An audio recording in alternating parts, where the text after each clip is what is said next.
Hello everyone. In this video, we are going to discuss about how to handle the syllabus part in English Literature Optional. Normally, we can see when aspirant starts preparing English Literature Optional, most of the aspirants faces the important issues regarding with codifying the syllabus area. So in this video, let's discuss about how to handle the syllabus of English Literature Optional, specifically paper 1. We know that the paper 1 and the paper 2, we have a list of literary movements. And as a beginner, how to approach this codification. Actually, this is a process. Through this process, we can handle the syllabus easily. But normally, the aspirants approach the English Literature Optional syllabus randomly. That means when we take the textbook, we take the drama novel randomly and we will start reading. So we have to approach the syllabus through a codification. That means we are discussing the codify method. So let's discuss the codify method of UPSC English Literature Optional. So that's what we are discussing now. So here, before that, let's discuss the syllabus of English Literature Optional can be classified in different aspects. That means we have section A, section B, section A, section B from paper 1 and paper 2. And here we can see there is novel, plays, poems. So these are the three important areas in UPSC syllabus. But here the novel we can see in the paper 1 and novel in the paper 2. And here we have the 7 novels in UPSC syllabus. And in case of novel, all these, I want to say that when we take the English Literature Optional syllabus, all the works, all the literary works and writers, UPSC listed in a chronological order. So that's the first prior or important thing we have to understand, that when we start preparing English Literature Optional. That means this syllabus is not a randomly allotted syllabus.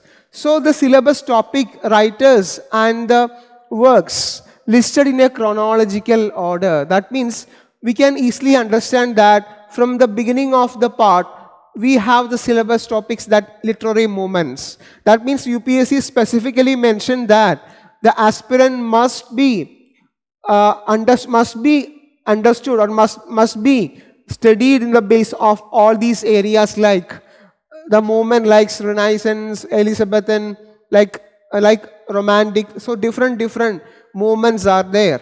And so in this way we have to approach. So here I am giving the details how to codify this topic and how to connect with the syllabus areas.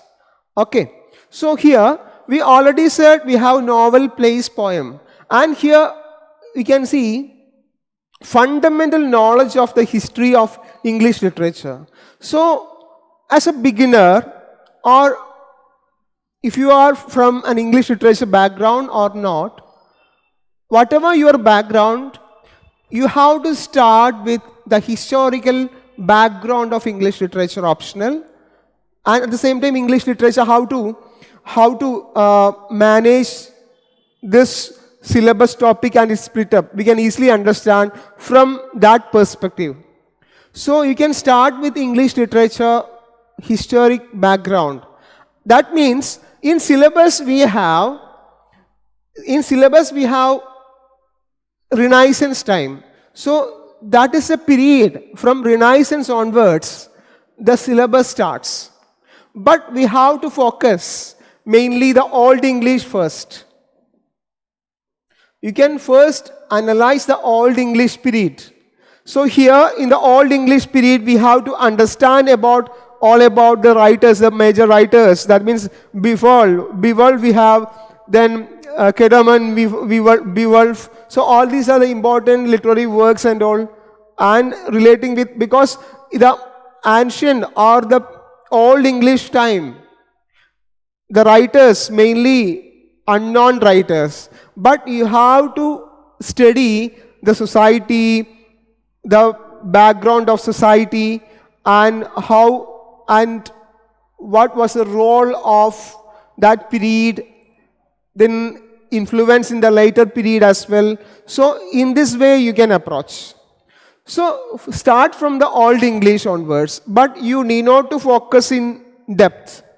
You just read about the historical aspect of language and literature and its development from that period onwards. So that is the first method in order to codify the syllabus first. Then second, you can go to Middle English time. So I want to add here that we can classify Old English as an Anglo-Saxon and here Middle English as an Anglo-Norman. So here we have to focus. In Middle English, actually we can say that from the Middle English onwards, the actual English starts. That means the Canterbury Tales by Geoffrey Chaucer and all the important literary genre began in this time. So there is the change of language happen in this time. So in this way you can approach in Middle English. But I repeat, these two topics never mentioned in the UPSC syllabus, but as an English literature optional aspirant, we have to understand this part with a crystal clarity. Then only we can connect all the other areas. So this is the first method you have to approach. You can take as a method to read the material for the English literature optional. So these are the beginning. In this way you can start your syllabus. So let's discuss about the division of syllabus. The division of syllabus, UPSC clearly mentioned mainly two divisions of syllabus. Which are the two divisions? The first one is 1600 to 1900 and that is in paper 1. And the paper 2, 1900 to 1990. You know, this period is clearly mentioned that the 1600, the 16th century onwards or the 15th, 16th century onwards, we have Renaissance. And UPSC clearly mentioned the period and the movement in the paper 1 syllabus area. So we have to focus on that specifically. So today in this video we are going to discuss about how to codify this period and how to connect the writers. So you can easily read the material, read the work, core text based on this. So here I have given a chart and through this mind map you can easily understand how to codify the syllabus area, simply the paper 1 syllabus. So we have in paper 1 we have 20 poems, 3 plays and 7 novels. So all these writers and the work UPSC has given in a chronological sequence, like because this is a connection between this writing works with the period mentioned in the syllabus. So you can connect in that way. So here, let's start from here the Renaissance. We already said the syllabus already mentioned the paper 1, the period. And here the syllabus starts with Renaissance. So in the Renaissance time, we can connect easily with Shakespeare. Because actually we can say that Shakespeare is considered as the period mainly the Elizabethan time. But Elizabethan time came under this Renaissance time. So the Renaissance period we have William Shakespeare, Edmund Spenser, then John Donne, all writers are there. So you have to focus intensely on Renaissance period first. And just after reading the Old English and Middle English literary time, you can read the Renaissance time and all about Renaissance features. So it means that you have to focus on the society in Renaissance time, the culture in Renaissance time, literature in Renaissance time, administration in Renaissance time. So all are the reflections here. So you have to focus on all these in this perspective. So you can, after completing that topic, you can just directly you can change your preparation into William Shakespeare's work. That means we have the two drama in paper 1, King Lear and Tempest. So after completing the Renaissance and Elizabethan time, the next period is here Elizabethan in syllabus. So these two syllabus is the combined syllabus topic we can easily cover. And after that you can connect with this, the periodic influence in Shakespearean drama. Here King Lear and Tempest. So in this way you have to approach. What are the societal changes, cultural changes, linguistic aspect, and all these all we can easily read from Shakespeare's play King Lear and Tempest. So in this way you have to codify. That's what I use the term codify the syllabus. Okay, so this type we can see all the pattern in syllabus, that means Jacobean drama. And we have the chronological sequence of English literature history. That means starts from the Old English, then Middle English, that means Anglo-Norman. And after that we have the Renaissance, that means the uprising of the movement in England. That means Renaissance itself we can say that reawakening of English language and literature in that time. So Shakespeare and all other writers played a vital role for the development of language and literature in that time. So we can easily connect with that movement, the role of that movement and the period with this English literary work. So you can just connect, study that event or the movement, then just directly connect the syllabus topic, syllabus chapters or the work, literary persons and work. So in that way you can easily handle the syllabus. So that is the codification. So that's why codify, that's what I meant the codify syllabus. Then that's the easy way you can prepare English literature optional. And I suggest that you need not to go through this all the literary work randomly, because that's a waste of time. At the same time we can't cover it properly.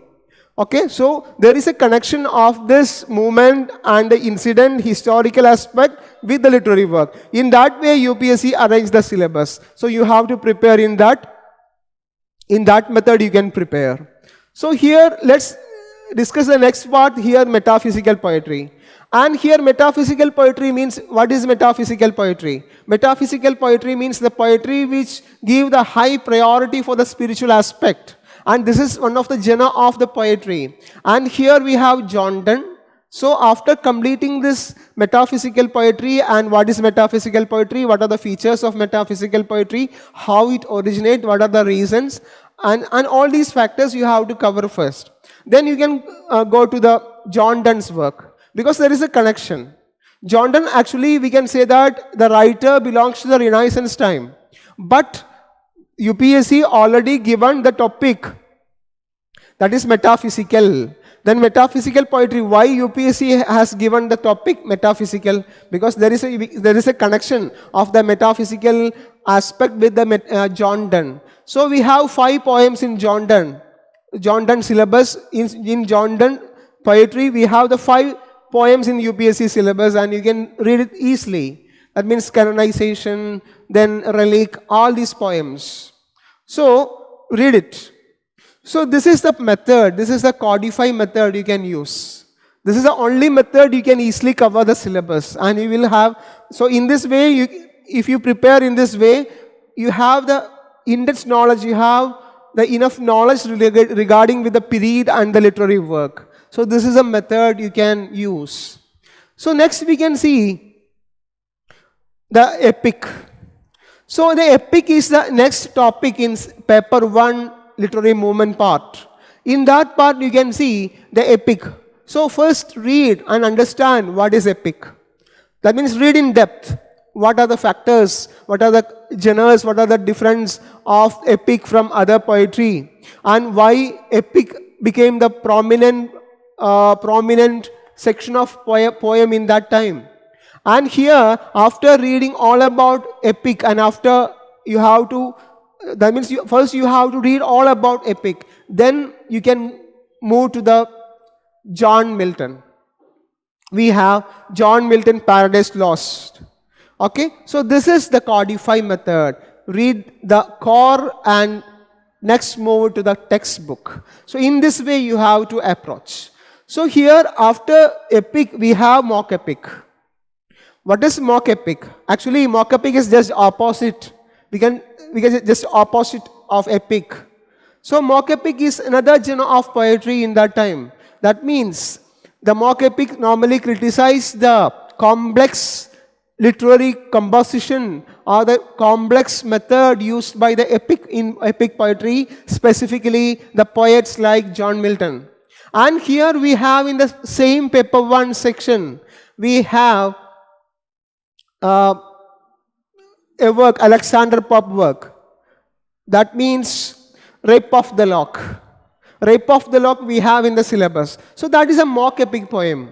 So just connect this. Mock epic connects with this poem. So in this way, you have to codify the syllabus and prepare. And the next part is neoclassicism satire. You know, neoclassical writings. So again we can take neoclassicism. What is neoclassicism? Actually we started the topic Old English, Middle English. So classicism. So in that point you have to understand what is classical works and what is neoclassical works. What is classicism and what is neoclassicism. So in that way you have to approach. So what is classicism, what is classical works? That means we have Homer, Iliad, all these the important works, the ever classical works in English literature in the world. And here neoclassicism means the writers use these classical works and their reference in their writing. And in which way they used. So all these the important feature. So here we have the same Alexander Pope work. Alexander Pope is the best example for the neoclassical writings and all. So they use the neoclassical because in the John Milton also, in the Paradise Lost also we can see the neoclassical elements there. Because the Paradise Lost, the book itself starts from the mythology, starts from the classical elements. So in that way you can connect the topic and just link the core textbook. In this way you have to approach the syllabus. That's what codify the method. We have to codify the topic with the literary work, the core text. Then next in the syllabus you can see romantic movement. In paper 1 syllabus we have William Wordsworth work. We have 9 poems of William Wordsworth, Tyndale Abbey, Upon the Westminster Bridge, The World is Too Much with Us, then List Gatherer, 3 years she grew, She dwelt among the untrodden ways, and Michael. So different poems. There are 9 poems in UPSC syllabus. So it belongs to the romantic period. So you have to read first romantic movement, then only codify it with English literary romantic writings. And please don't jump into the core text directly. So in that way, we have to prepare. Then only we can connect the UPSC question, because the question is based on, there is a relation of this core historical movement and the core text. And without the enough knowledge of this area, we can't write the textbook, we can't interpret the textbook. So that's what in this method you can use here. So in the romantic movement we can say that in romantic movement it is some sort of a new method used by the writers in this time. Okay, so then next period is here rise of novels and Victorian period. So that is the next important period in that time. So the rise of novel and the Victorian period we can prepare together. That means the Victorian period is mainly considered as the period of novel. So when we discuss from the Renaissance period onwards, we can say that each period has its own difference of the genres. So but in case of the Victorian time mainly focus the novel. So we can undoubtedly say that Victorian period is the period of novel mainly. So the rise of novel and the Victorian period, and then go to the 7 novels of the syllabus. So this is the method you have to adopt when prepare this syllabus topic paper 1. So this is what we discussed about the syllabus arrangement, and in this way you can approach the paper 1 of English Literature Optional syllabus. Thank you, and let's meet again with a new topic regarding with the preparation of English Literature Optional. Thank you.